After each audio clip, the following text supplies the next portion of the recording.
Health Freedom Defense Fund versus Joseph R. Biden in his official capacity as president of the United States. This vacated the mask mandate immediately. This is not a political decision. This was the judicial branch telling the Biden administration, you don't have the authority to require these masks on the federal, where you've got federal oversight of travel. So that's airlines, some travel on waterways, and also, of course, some of the railways. The mandate exceeded the CDC's statutory authority. We'll talk about that a little bit. Improperly invoked a good cause exception to notice and comment rulemaking. That's the Administrative Procedures Act, and failed to adequately explain its decisions.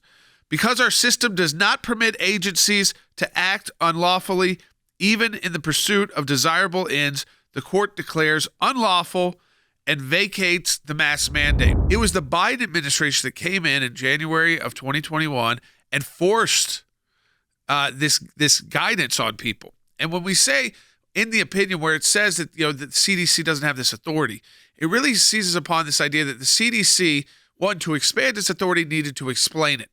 But even if you gave it deference, it's not there. They're really more about sanitation. And then it also rests on the fact that they try to do this in an emergency way, and then go around the Administrative Procedures Act, which requires certain dates and times and comment periods. They said they didn't have the authority to do that. So ultimately, they're losing on all accounts.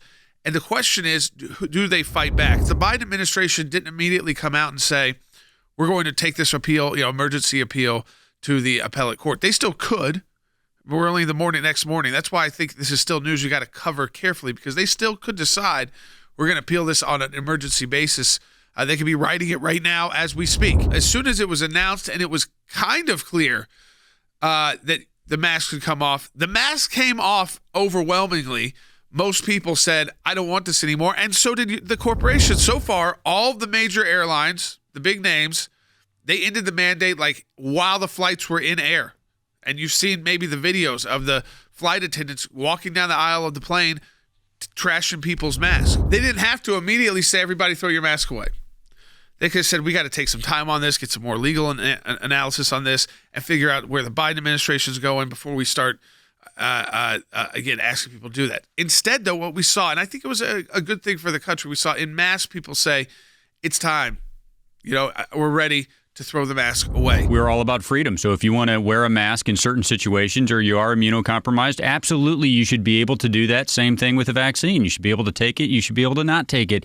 But Jordan, I will tell you, even in a place like Washington, D.C., where maybe a higher percentage will continue to wear the mask, it was still very interesting to me that the D.C. Transit Authority did almost immediately drop their mandate for mask wearing on the metro, on D.C. buses, really the same as the airlines did. So I think it comes back to the fact that so many of them were actually relying on the CDC, and they had said for so long that the reason they have this mandate in place is because the CDC was requiring it. So when it got thrown out, they really did have to bend to the will of their consumers. TSA and the airlines quickly dropped these mandates. And in some cities, like Dan was talking about, the Washington, D.C. transportation systems there, like the metro and buses and trains. And so there you had one issue. Then you've got what happens in New York with the subway, or out in L.A. with mass transport, any kind of transportation. And this does not directly affect those. They've still, you still have a locality that has control and states that have control. So you have to kind of go and look at each one and see if they might still take a decision like this and say, well, because of this decision, we're not going to do this anymore. But there's some places where it actually has a requirement to drop, and other places where it's just going to, I think, encourage people to drop. Remember, the ACLJ, we were on the front and center representing the Heritage Foundation on the business vaccine mandate. In those cases, remember, 100 or more employees, and you had to check your employees. You were going to have to keep a register of each week of all these different employees and who was this and who was that.